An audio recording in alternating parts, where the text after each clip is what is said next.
Welcome to career counselling with doctor Akash.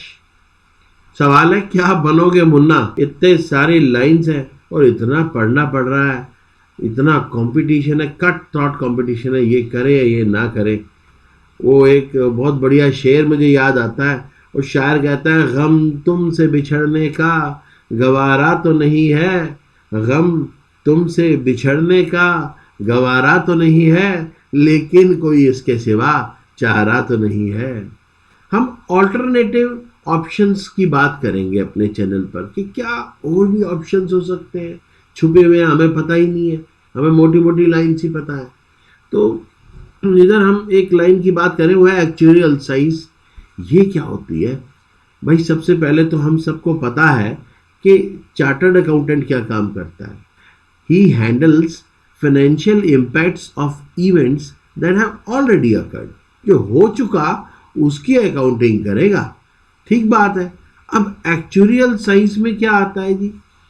A professional in the field of actuarial science predicts the financial impacts of the events that may occur in the future. ये भविष्य में होने वाले financial impact की बात करेगा। देखो एकदम उल्टा है। लाइन बड़ी इंटरेस्टिंग है। चलो देखते हैं इनकी रिस्पॉन्सिबिलिटीज में क्या फर्क है। देखो इधर सीए जो है implementing accounting systems and processing them.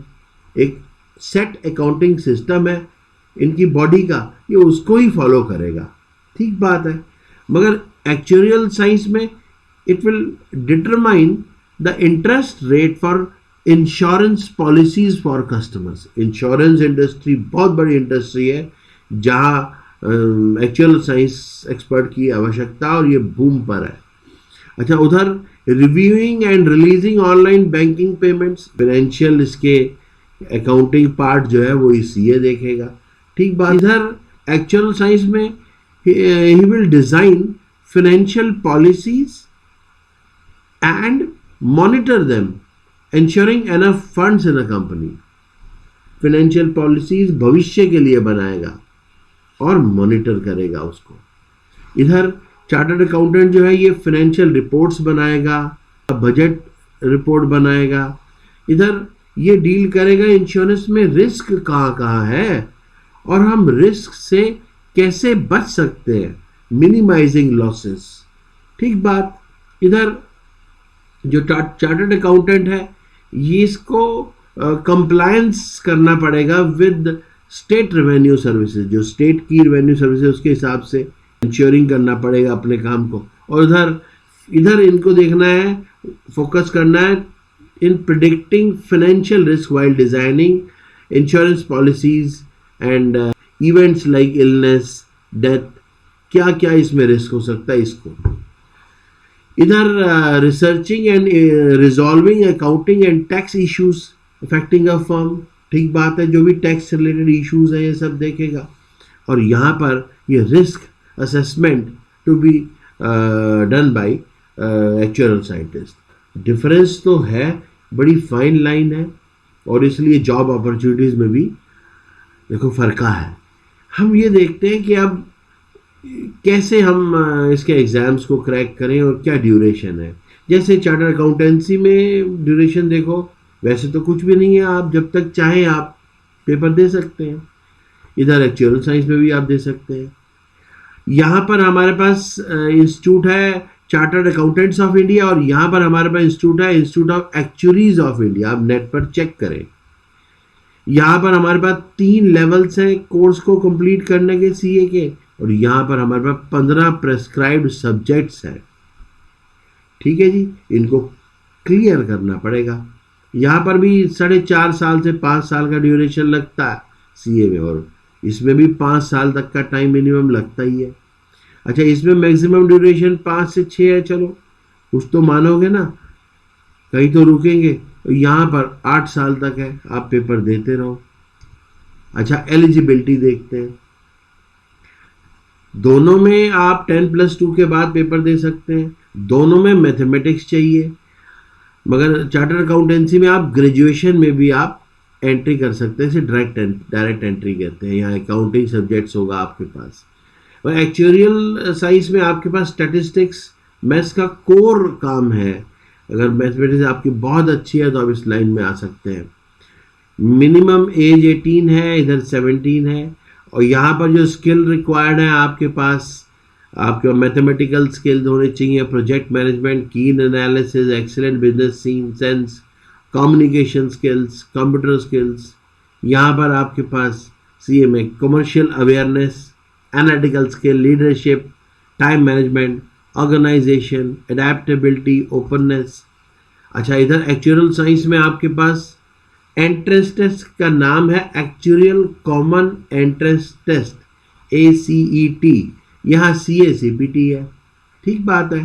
Chartered accountant common proficiency test, ये 4 स्टेजेस में एक्चुअल साइंस का एग्जाम आपका होता है ओवरऑल एंट्रेंस क्लियर करने के बाद।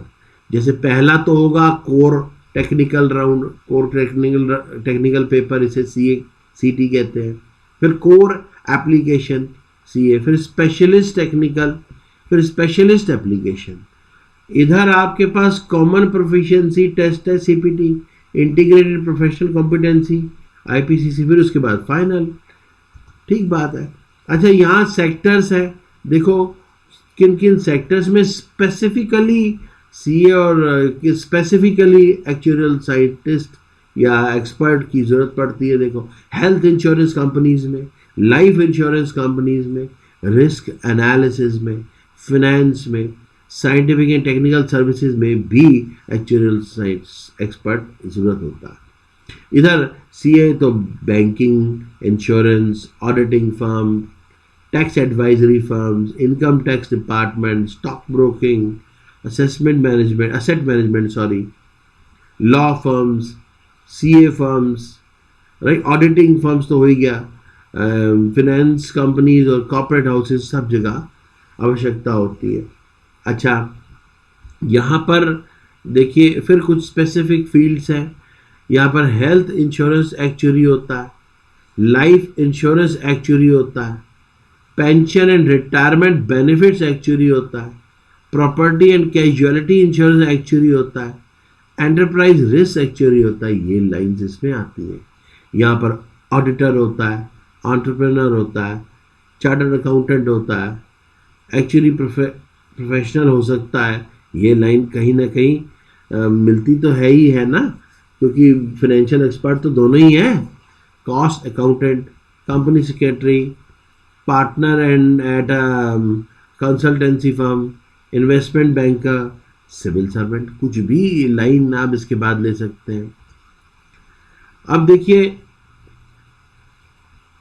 थोड़ा सा सैलरी पैकेज ये देखा जा रहा है कि एक्चुअल साइंस के एक्सपर्ट का थोड़ा सा ज़्यादा है इधर CA से, शायद लोग कम मिल रहे हैं, हो सकता है। ये कंपनीज है, देखो ये जितनी भी इंश्योरेंस कंपनीज हैं, ये सारी की सारी जो है एक्चुअरीज को इम्पोर्टेंस देती हैं।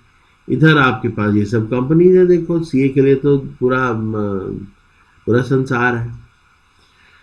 Thank you very much. फिर मिलते हैं इसके बाद नेक्स्ट सेशन, फिर कोई और लाइन देखते हैं हमारे पास ऑल्टरनेटिव क्या ऑप्शंस हो सकते हैं। मुझे लगता है कि ये बड़ा इम्पोर्टेंट सब्जेक्ट है और लाइफ में बड़ा सोच के करना चाहिए ऑप्शंस को। Thank you very much.